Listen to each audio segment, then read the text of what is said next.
በዓለም ዙሪያ ለምትገኙ የኢትዮ ቨርቴክስ ሚዲያ ተከታታዮች በሙሉ ሰላም ለእናንተ ይሁን። ኑሯችሁ፣ ስራችሁ፣ ቤተሰቦቻችሁ፣ ጓደኞቻችሁ፣ ዘመዶቻችሁ አጠቃላይ ላይፋችሁ አሜሪካን ሀገር የሆነና ከአሜሪካ ጋር ሊገናኝ ይችላል ብላችሁ ለምታስቡ ትውልደ ኢትዮጵያውያን፣ ኤርትራውያን እንዲሁም አማርኛ ለምትሰሙ ሁሉ ይህ ዜናና መረጃ በቀጥታ ለእናንተ ነው።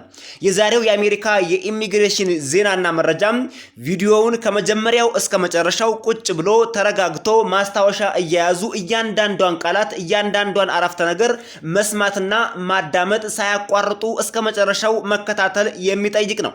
ዜናዎቻችንና መረጃዎቻችን ደግሞ ሰበር ብስራት ዜናዎችን አካቷል። እንዲሁም ደግሞ የስደተኞችን ልብ የሰበረ ዜናና መረጃም ተካቷል። ሁለቱም አውዱን ጠብቆ ይቀርባል።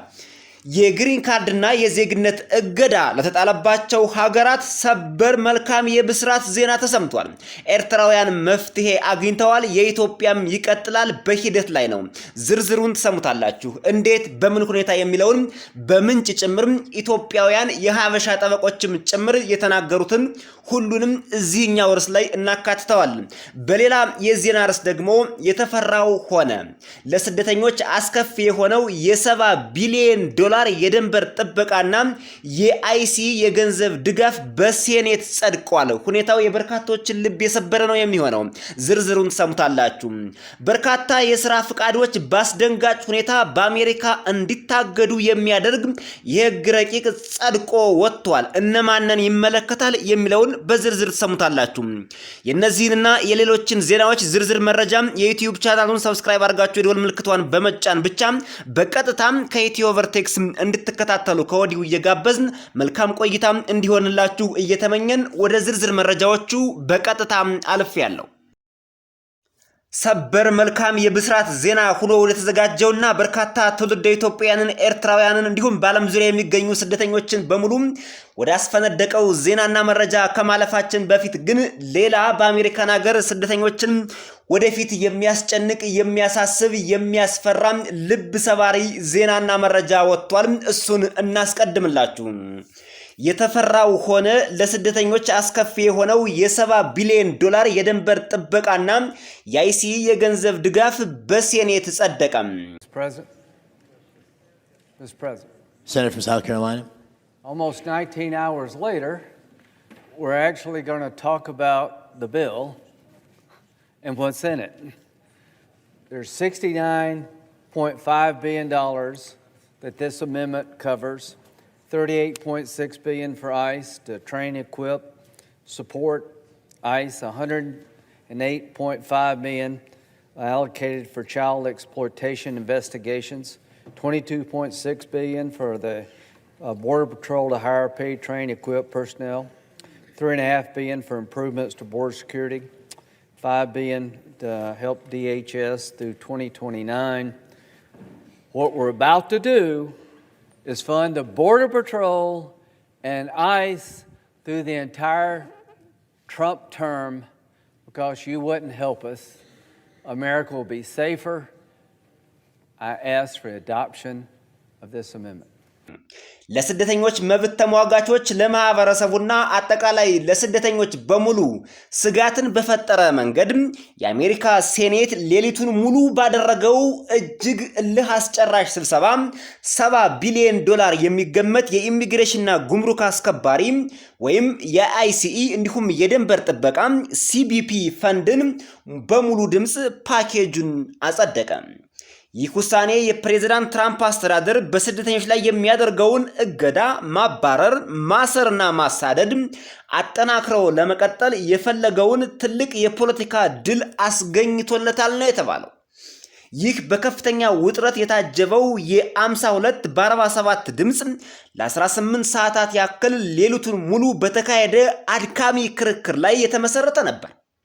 የዚህ ረቂቅ ህግ መጽደቅ የሪፐብሊካን ፓርቲና የትራምፕ አስተዳደር በስደተኞች ላይ የሚወስዱትን የዲፖርቴሽን፣ የማባረርና የድንበር ቁጥጥር ስራዎችን በረጅም ጊዜ በገንዘብ ለመደገፍ አንድ እርምጃ ወደፊት እንዲጓዝ አስችሎታል ተብሏል። ይህ ድርጅት ማለትም አይሲኢ እና ሲቢፒ ገንዘብ ከተቋረጠባቸውና ፈንድ ካላገኙ ከ80 በላይ የሚሆኑ ቀናቶችን አስቆጥረዋል። ባጭሩ ለ3 ወር ያክል የሚሆን የገንዘብ ጥረት ገጥሟቸው ወይም የበጀት መቋረጥ ገጥሟቸው ቆይቶ ነበር። በዚህም በርካታ ትውልደ ኢትዮጵያውያን፣ ኤርትራውያን እንዲሁም በዓለም ዙሪያ የሚገኙ ስደተኞች የተወሰነ እፎይታን አግኝተው ቆይተው ነበር።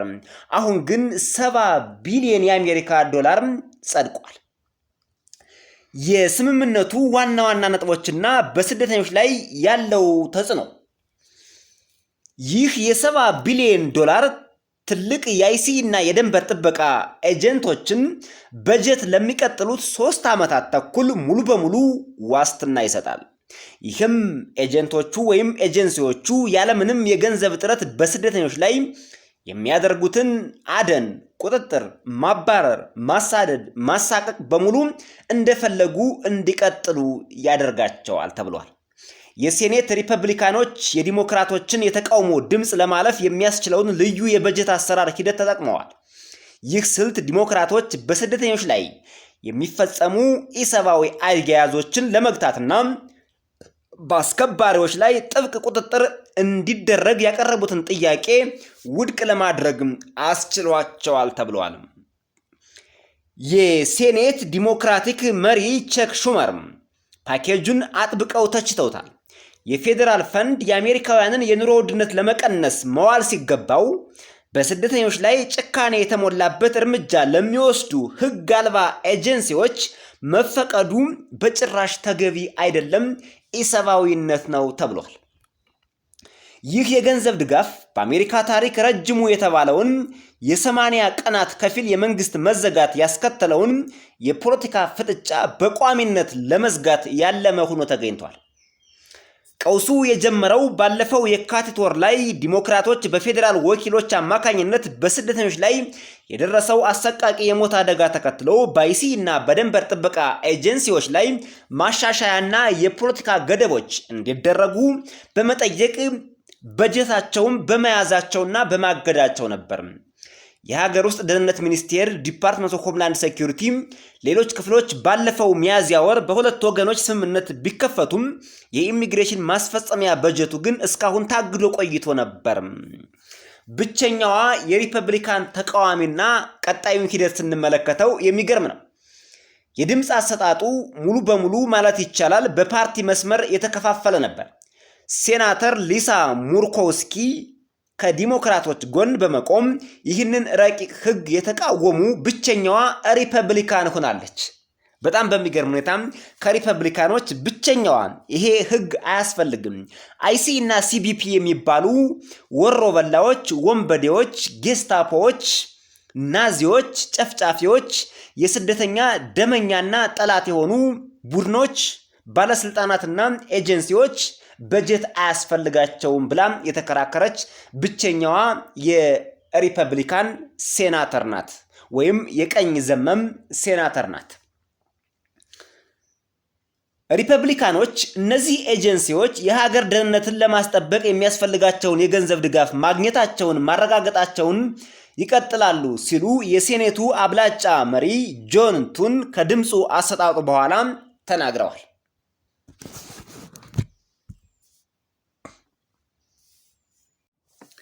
ይህ ለአይሲኢ እና ለሲቢፒ የጸደቀው 70 ቢሊዮን የአሜሪካ ዶላር በስደተኞች ላይ መከራን፣ እንግልትን፣ ውጣውረድን፣ ስቃይን፣ ማሰብን፣ መጨነቅን፣ አጠቃላይ ብዙ ዕዳና መከራ ይዞ የመጣ ነው ተብሏል። እንደሚታወቀው አይሲኢ እና ሲቢፒ የሚባሉ ጌስታፖና ጨካኝ ቡድኖች በተለይ በታህሳስ፣ በጥርና በየካቲት ወር ስደተኞችን መኪናቸውን እየሰበሩ ቤታቸውን እየሰበሩ ባገኙት አጋጣሚ ሁሉ ንብረታቸውን ሁሉ እስከ መዝረፍ፣ ስደተኞችን በአስፓልት ላይ እስከ መጎተት እንዲሁም ያለምንም የፍርድ ቤት ትዕዛዝ ገብተው በማሰር ሲያስጨንቁ ነበር። ከፌብራሪ በኋላ ደግሞ የተወሰነ እፎይታ ተገኝቶ ነበር። አሁን ግን እሱ ተመልሷል ነው የምንላችሁ ትውልደ ኢትዮጵያን፣ ኤርትራውያን እንዲሁም አማርኛ ለምትሰሙ በሙሉ። ይህ ቡድን 70 ቢሊዮን የአሜሪካ ዶላር የገንዘብ በጀት አግኝቷልና ከዚህ በኋላ በአሜሪካን ሀገር የኢሚግሬሽን ቁጥጥሩም እንደ በፊቱ ጠንከር ያለ እንደሚሆን ከወዲሁ እንድታስቡበት ለማለት ነው። አሁንም ሰበር ብስራት ሆኖ በርካታ ትውልደ ኢትዮጵያውያንና ኤርትራውያንን ወደ አስፈነደቀው ዜናና መረጃ ከማለፋችን በፊት በርካታ የሥራ ፍቃዶች በአስደንጋጭ ሁኔታ በአሜሪካ እንዲታገዱ የሚያደርግ የሕግ ረቂቅ የአሜሪካ የኢሚግሬሽን መስሪያ ቤት ይፋ አድርጓል። እነማንን ይመለከታል? ነገሩስ ምንድነው? የሚለውን እሱን በዝርዝር እናዳምጠው። የተከበራችሁ አድማጭ ተመልካቾቻችን በመሃል የዩቲዩብ ቻናሉን ሰብስክራይብ ማድረግ አትርሱ። ዜናዎቻችንና መረጃዎቻችን ለእናንተ ግልጽ እንዲሆኑላችሁና ነገሩን እንድትረዱት መረጃውን ከመጀመሪያው እስከ መጨረሻው የተባለውን ማዳመጥ ያስፈልጋል።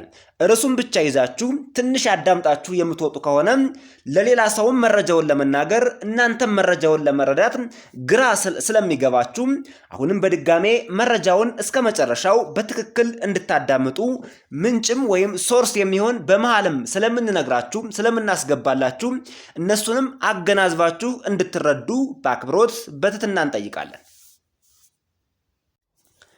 የአሜሪካ የሀገር ውስጥ ደህንነት መስሪያ ቤት ዲፓርትመንት ኦፍ ሆምላንድ ሴኩሪቲ እንዲሁም የኢሚግሬሽን አገልግሎት መስሪያ ቤት ዩናይትድ ስቴትስ ሲቲዝንሺፕ ኤንድ ኢሚግሬሽን ሰርቪስ በራስ የመወሰን መብት የሚሰጡ የሥራ ፈቃዶችን ለማገድ የሚያስችል አዲስ ጥብቅ የሕግ ረቂቅ ይፋ አደረገ። ይህ የአሜሪካ የኢሚግሬሽን ጠበቆች ማህበርና እንዲሁም በኒውስ ዊክ መጽሔት የዘገቡት አዲስ መመሪያ መንግስት አሜሪካ ውስጥ ከሚኖሩ የውጭ ሀገር ዜጎች ጋር በተያያዘ የሥራ ፍቃድ አሰጣጥ የእድሳትና የማጣራት ወይም ቬቲንግ ሂደቶችን ይበልጥ ለማጥበቅ የጀመረው ሰፊ ጥረት አካል ነው ተብሏል። በዚህ የሕግ ረቂቅ ላይ የህዝብ አስተያየት መስጫው ጊዜ እስከ ነሐሴ 4 ቀን 2026 ኦገስት 4 2026 በፈረንጆቹ አቆጣጠር ድረስ ክፍት ሆኖ ይቆያል ተብሏል። ትውልደ ኢትዮጵያን በዚህ የህዝብ ድምጽ መስጫ ጊዜ እየገባችሁ ይህ ነገር እንደማያስፈልግ መሻሻል እንዳለበት ስደተኞችን የሚጎዳ እንደሆነና እንዲሁም የሰብአዊ መብት ረገጣ የሚያመጣ እንደሆነ አስገንዝባችሁ ሐሳብ አስተያየታችሁን እንድትሰጡ በንቃት እንድትሳተፉ ዛሬ በእናንተ ላይ ያልደረሰው የኢሚግሬሽን ሕግ ነገ በእናንተ ላይ ሊመጣ ስለሚችል ከወዲሁ ሕጉን እንድትቃወሙ ጥሪ እናስተላልፍላችኋለን። የሕግ ረቂቁ ዋና ዋና ነጥቦች የሕግ ረቂቁን ሕጉን ግን ቀድማችሁ መስማት ማወቅ ይገባችኋል። ይህ አዲስ መመሪያ ያተኮረው በሕግ ግዴታ ሳይሆን በኢሚግሬሽን መስሪያ ቤቱ ውሳኔና ፍቃድ ላይ ብቻ ተመስርተው በሚሰጡ የሥራ ፍቃዶች ላይ ነው ይላል። በዚህ ረቂቅ መመሪያ መሰረት የሚከተሉት መስፈርቶች ውስጥ የሚገኝ ማንኛውም ሰው የሥራ ፍቃድ እንዳያገኝ ሙሉ በሙሉ ይታገዳል። አንደኛ፣ የወንጀል ታሪክ ወይም ክስ ያለበት፣ በማንኛውም ወንጀል ተጠርጥሮ የታሰረ፣ የተከሰሰ፣ መደበኛ የክስ መመስረቻ የወጣበት ወይም ጥፋተኛ ተብሎ የተፈረደበት ሰው በአሜሪካን ሀገር የሥራ ፍቃድ እንዳያገኝ ሙሉ በሙሉ የሚከለክል ረቂቅ ተዘጋጅቷል። ይህ አግባብ አይደለም። ትውልደ ኢትዮጵያን አስቡበት። ተጠርጥሮ የታሰረ፣ የተከሰሰ፣ መደበኛ ክስ የተመሰረተበት ነው የሚለው። አንድ ሰው በወንጀል ተጠርጥሮ የታሰረ የተከሰሰም ጭምር ነው የሚለው። ልጅ ሊኖረው ይችላል። የሚያስተዳድራቸው ቤተሰቦች ሊኖሩት ይችላሉ። ጉዳዩን እየሰራ በስራ ላይ ሆኖ ስራውን እየሰራ ቤተሰቡንና ራሱን እያስተዳደረ በፍርድ ቤት መከታተል እየቻለ ነገር ግን የአሜሪካ የኢሚግሬሽን መስሪያ ቤት አሁን ያወጣው ሕግ የሚለው የሥራ ፍቃድ እንዳይሰጠው ቀድሞ ይከልከል ነው የሚለው። ይህ ኢሰብአዊነት ነው። ሁለተኛ፣ የኃይል ጥቃት ወንጀል መፈጸሙን ያመነ ፍርድ ቤት ሳይቀርብ ወይም ሳይፈረድበት እንኳን ይላል የኃይል ጥቃት ድርጊት መፈጸሙን በራሱ አንደበት ያመነ ማንኛውም ሰው አንድ ግለሰብ በሚደርስበት ቅጽበታዊ ንዴትና ስሜታዊነት ወይም ከሌላ ወገን በሚደርስበት ጥቃት ራሱን ለመከላከል አስቦ በአንድ ሰው ላይ የኃይል እርምጃ ሊወስድ ይችላል። ይህ ሰው ምናልባትም እኮ ራሱን በሚከላከልበት መንገድ ነው ጥላቱን አጥቅቶት ሊሆንም ይችላል። በዚህ ሰበብ እንግዲህ ያመነ ጥቃት ፈጽሜያለሁ ብሎ ያመነ አንድ ሰው ስራ እንዳይሰራ የሥራ ፍቃዱ ይከልከል ነው የሚለው። ሶስተኛ፣ ከወንጀለኛ ቡድን ጋር ግንኙነት ያለው የሀገር ውስጥ ደህንነት መስሪያ ቤት የወንጀለኛ ቡድን ወይም የጋንግ አባል ነው ብሎ የወሰነበት ማንኛውም የውጭ ሀገር ዜጋ በእርግጥ ነው ወንጀለኛ እንዲቀጣ ይፈልጋል፣ ወንጀለኛ እንዲታረም ይፈልጋል። ይህ የማንኛውም ሰው ፍላጎት ነው።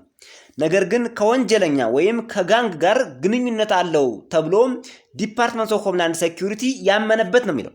ይህን ነገር በደንብ አስተውሉት። ዲፓርትመንት ኦፍ ሆምላንድ ሴኩሪቲ አይሲ ምናምን የሚባሉ ተቋማት ከዚህ በፊት ዘ ወረስት ኦፍ ወረስት በሚባል አንድ ዌብሳይት ውስጥ በትክክል ያልተረጋገጠ የሐሰት የሆነ ትውልደ ኢትዮጵያውያንን በዚህ ወንጀል ጠርጥሬያቸዋለሁ ብሎ ፖስት አድርጎ ነበር። እነዚያ ግለሰቦች ግን እውነታው ሲጣራ የተወሰኑት ንጹህና ምንም ወንጀል ያልሰሩ ሆነው ተገኝተዋል። ስለዚህ በስመ ጋንግ ነው፣ በስመ ወንጀል የፈጸመ ነው በሚል በተለይ የውጭ ሀገር ዜጎችን በሚገባ መረጃ ሳያደራጁ እየያዟቸው ስለሆነ ይህ ህግ መጽደቁ አስፈላጊ አይደለም። እስከ ነሐሴ 4 ወይም ኦገስት 4 2026 ህዝቡ ድምፅ እንዲሰጥበት ተዘጋጅቷልና ትውልደ ኢትዮጵያውያን በሙሉ ከዳር ዳር ተጠራርታችሁ ይህ ህግ እንዳይጸድቅ ድምፃችሁን እንድሰጡ። ይበልጥ እየተጠናከረ የመጣው የማጣራት ሂደትም እዚሁ ጋር ተካቷል። ኒውስ ዊክ እንደዘገበው ይህ አዲስ መመሪያ በተናጥል የወጣ ሳይሆን የሀገር ውስጥ ደህንነት መስሪያ ቤት የሥራ ፍቃድ አሰጣጥ ስርዓቱን ሙሉ በሙሉ ለመለወጥና ለማጥበቅ እያደረገ ያለው ሰፊ ስርዓታዊ ግፊት አካል ነው ተብሏል።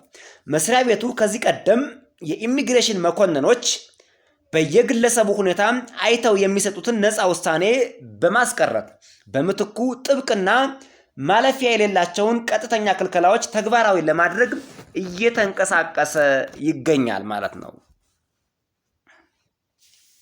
ይህ አሰራር በህግ ውሳኔ ያላገኙ ወይም ገና በማጣራት ላይ ያሉ የወንጀል ክሶች እንኳ ሳይቀሩ ለአንድ ሰው የሥራ ፍቃድ መከልከል ቀጥተኛ ምክንያት እንዲሆኑ በር ይከፍታል ነው የተባለው። ከላይ ቀድመን የነገርናችሁን ነው የኒውስ ዊክ እና ሌሎች ዓለም አቀፍ የዜና አውታሮችም የዘገቡት። ሊያስከትል የሚችለው ተጽዕኖና ቀጣይ እርምጃዎች የኢሚግሬሽን መብት ተሟጋቾችና የህግ ባለሙያዎች በረቂቁ ላይ ስጋታቸውን መግለጽ ጀምረዋል። በተለይም አንድ ሰው ወንጀል መፈጸሙን አምኗል የሚባለው በምን አይነት መመዘኛ ነው? ወይም መስሪያ ቤቱ ያለ ፍርድ ቤት ቁጥጥር ይህ ሰው የጋንግ አባል ነው የሚለው ውሳኔ እንዴት በራሱ ሊታለፍና ራሱን ችሎ ሊቆም ይችላል እያሉ ይከራከራሉ። ያው ከላይ ቀድመን የነገርናችሁን ነው ዓለም አቀፍ የዜና አውታሮችና ትንታኔዎችም እኛ የነገርናችሁን ነው ቀድመው እያስቀመጡ የሚገኙት። ወደ መጨረሻውና በርካታ ዓለም አቀፍ ስደተኞችን ኢትዮጵያውያንን፣ ኤርትራውያንን ጨምሮ ያስፈነደቀው፣ ያስደሰተው፣ ተስፋ የሰጠው በአሜሪካን ሀገር ሰርተው እንዲኖሩና ወደ አሜሪካም እንዲገቡ መንገድ የከፈተውን ሰበር የብስራት ዜናም እናቅርብላችሁ። የግሪን ካርድና የዜግነት እገዳ ለተጣለባቸው ሀገራት ሰበር ዜናም ከአሜሪካ ፍርድ ቤቶች ተሰማ። የአሜሪካ ፌዴራል ዳኛ በትራምፕ አስተዳደር ተጥሎ የነበረውን የስደተኞች ማለትም የግሪን ካርድና የዜግነት ማመልከቻ እገዳ ሙሉ በሙሉ ውድቅ አድርጎታል። ከዚሁ ጋር ተያይዞ የኛ ሰው የሀበሻ ጠበቃ የሆነው ጠበቃ ሙሉ ዓለም በዚህ ዙሪያም እጅግ የሚገርም ማብራሪያ ሰጥቶበታል። የጠበቃችን ንግግር አድምጠን የኛን ትንታኔ ሌሎች ዓለም አቀፍ የዜና አውታሮች የዘገቡትን እንዲሁም ራሱ ተቋሙ ያወጣውን ዝርዝር መግለጫ ደግሞ ከኔ ጋር እንመለስበታለን፣ እንከታተለዋለን።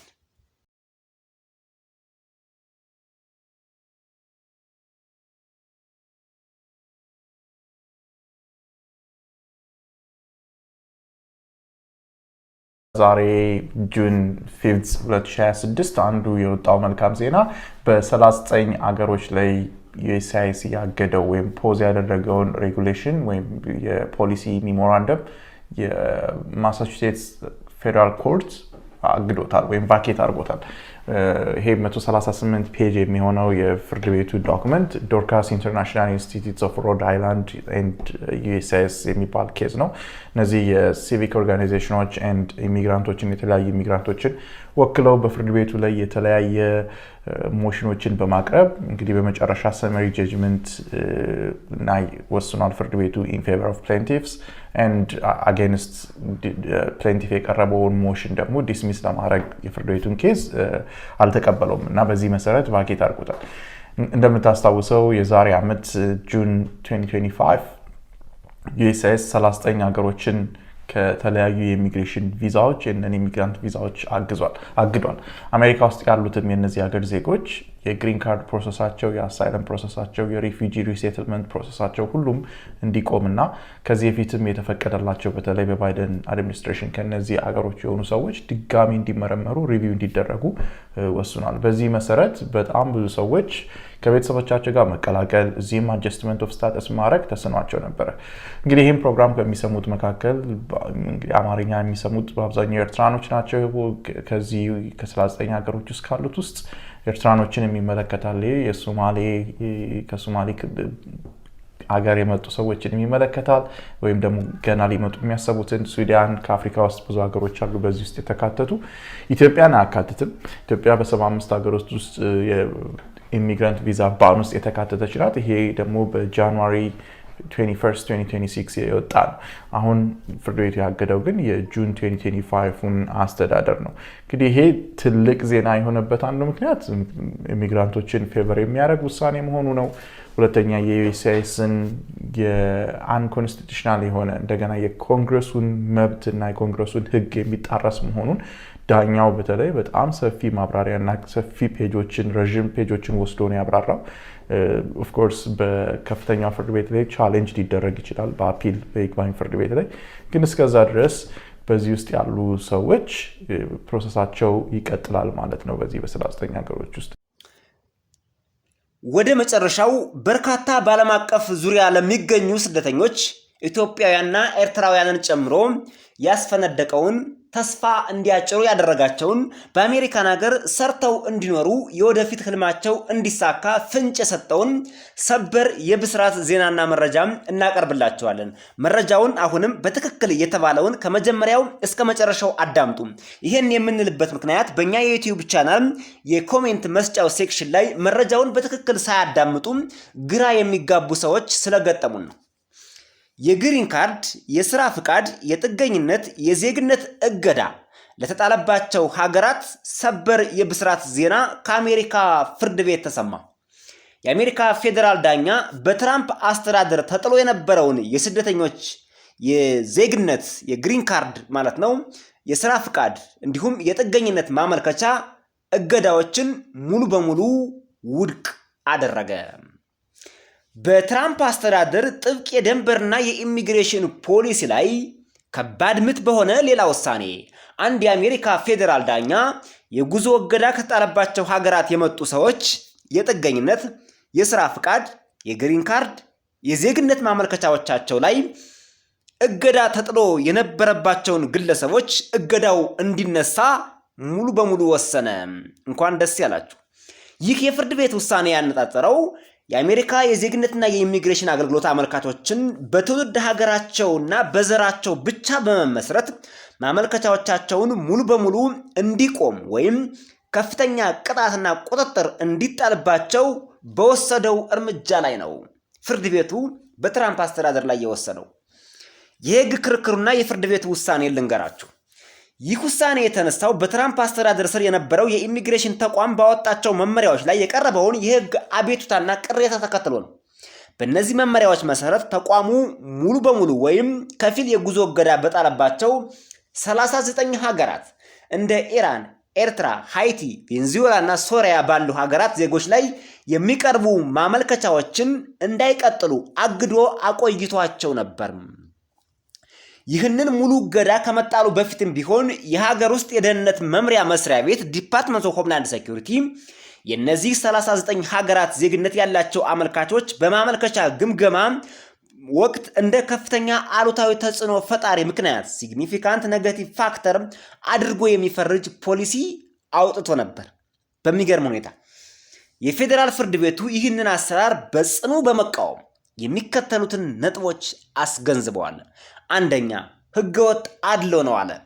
ይህ ከፍተኛ አሉታዊ ምክንያት የሚለው ፖሊሲ የኢሚግሬሽንና የዜግነት ህግ በዜግነት ላይ ተመስርቶ የሚያደርገውን አድሎ በግልጽ የሚከለከለውን ድንጋጌ ይጥሳል አለው። ሁለተኛ፣ የኮንግረሱን ስልጣን መጣስ ነው አለ። በጥገኝነትና ዜግነት ማመልከቻዎች ላይ የሚደረገውን ግምገማ ማቆም፣ መከልከል፣ ተቋሙ በእነዚህ ማመልከቻዎች ላይ መርምሮ የመጨረሻ ውሳኔ የመስጠት ግዴታ አለበት የሚለውን የኮንግረሱን ትዕዛዝ በቀጥታ የሚጻረር ነው ይላል። ሶስተኛ የደንብ ጥሰቶች ስደተኞች የሥራ ፍቃድና የግሪን ካርድ የዜግነት ሌሎች ነገሮች እንዳያገኙ መከልከል እነዚህ ጥቅማ ጥቅሞች የሚያስተዳድሩትን ነባር ህጎች የጣሰ ነው አለ።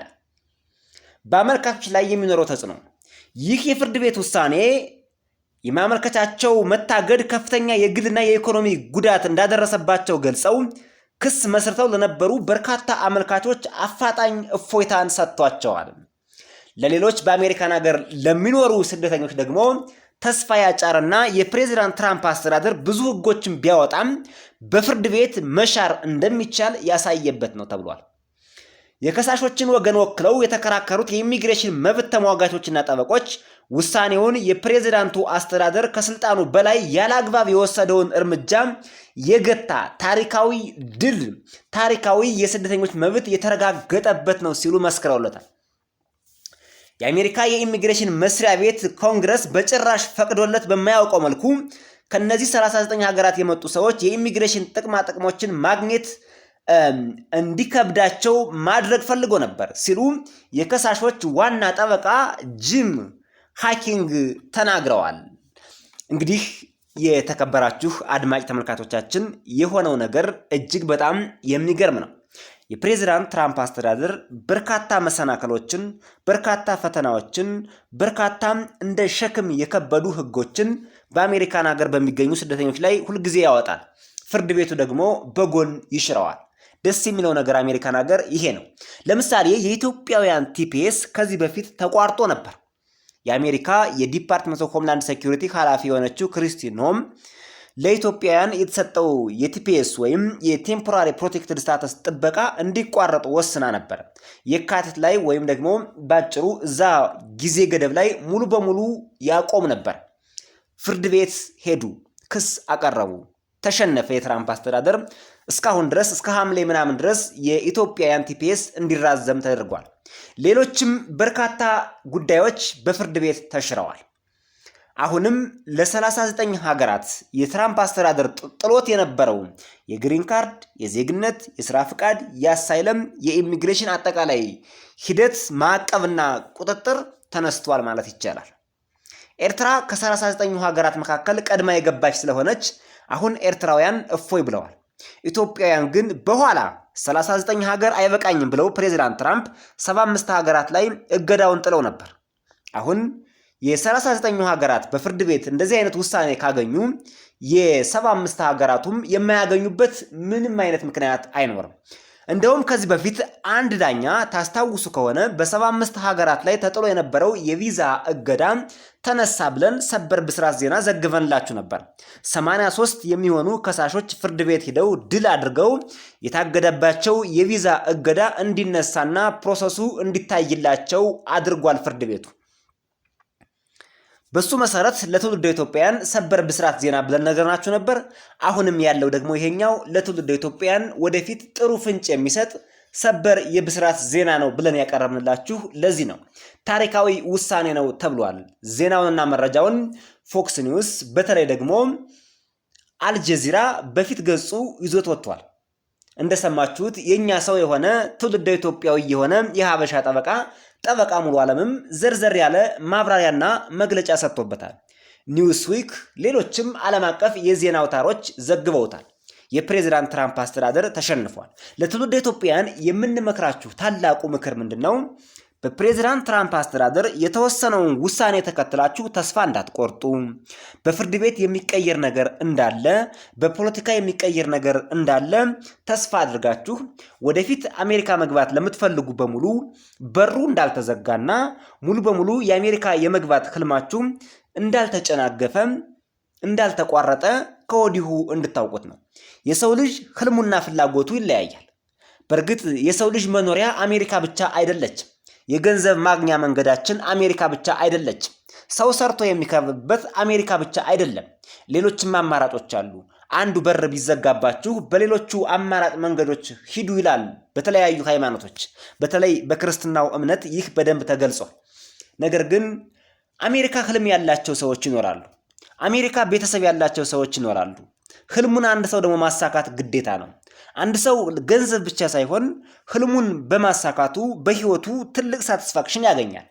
አሜሪካ የመግባት ህልም ያላቸው ሰዎች አሜሪካ ውስጥ ከትዳር አጋራቸው፣ ከእናት አባታቸው፣ ከቤተሰቦቻቸው ጋር መገናኘት የሚፈልጉ ሰዎች የገንዘብ ምንጫቸውን ወይም የሀብት ማማቸውን ማረጋገጫ አሜሪካ ናት ብለው ያሰቡ ሰዎች ይህ ህልማቸው ስለሆነ ሊሳካላቸው ይገባልና ለነሱ ነው እንደዚህ አይነት ዜናዎችና መረጃዎችን ሰበር ብስራት ብለን የምናቀርበው።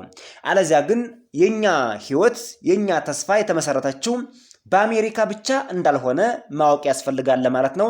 የተከበራችሁ አድማጭ ተመልካቾቻችን ለዛሬ ከአሜሪካ ኢሚግሬሽን ጋር ተያይዞ ያቀረብንላችሁ ዜናና መረጃ በዚህ ተጠናቋል። በሌሎች ዜናዎችና መረጃዎች እስከምንገናኝ በያላችሁበት የዓለም ጥግ ሁሉ መልካሙን ሁሉ የሚመኝላችሁ ኢትዮቨርቴክስ ነው።